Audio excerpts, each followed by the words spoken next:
I can imagine, I don't want to speak for you, that you feel very fulfilled about your moments in time. And I wonder if there's maybe one or two moments that stand out to you at the top of the pack, aside from the obvious of, being a father and being a husband, those moments in nature, and maybe it's experiences with those really close people in your life. But is there anything that really stands out as one that in your final days, in your final moments, you'll look back on and go, bloody hell, I'm glad I experienced that? Yeah, I mean, how long have you got?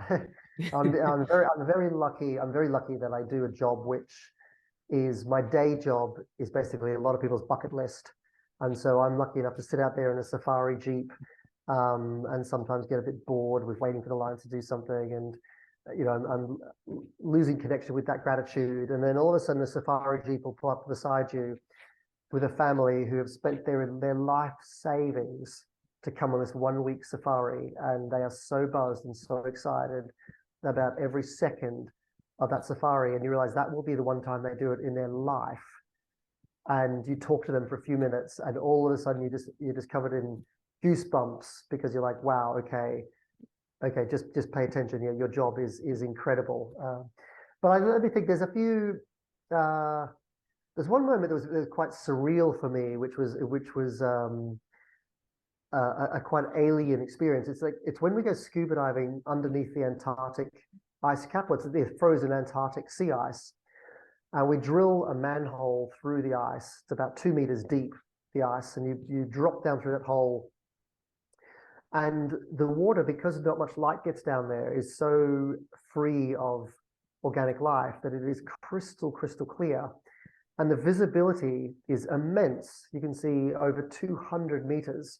Now, for anybody who does scuba diving, you realize that to be able to see 200 meters underwater is just a phenomenal experience. It feels like you're in space.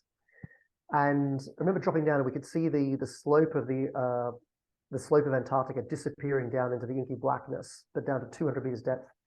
And above your head is this white ceiling, and you can see that to the horizon, and you can see it a long way. So it feels like the surface of a planet. So you have this bright white surface of a planet, and you're feeling like an astronaut on a spacewalk because you're there floatless on your scuba dive, and there's inky blue to black beneath you.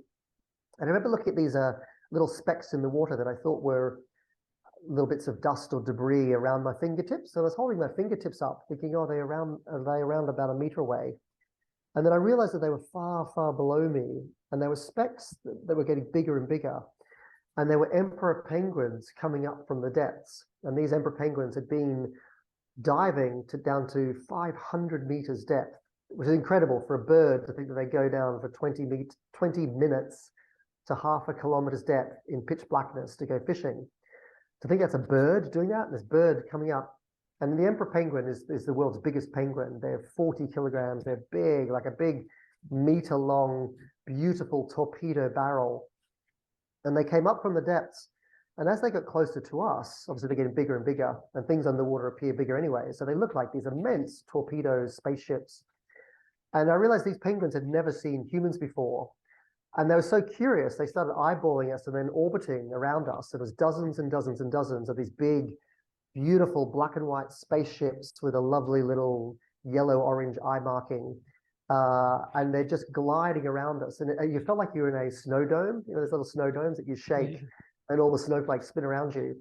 So you have this kind of this surface of this alien planet above our heads, the white, and then space, inky space all around us, and just dozens and dozens and dozens of these big, beautiful spaceships orbiting around us, checking us out. And that moment, I just remember thinking, oh my God, someone pays me to do this?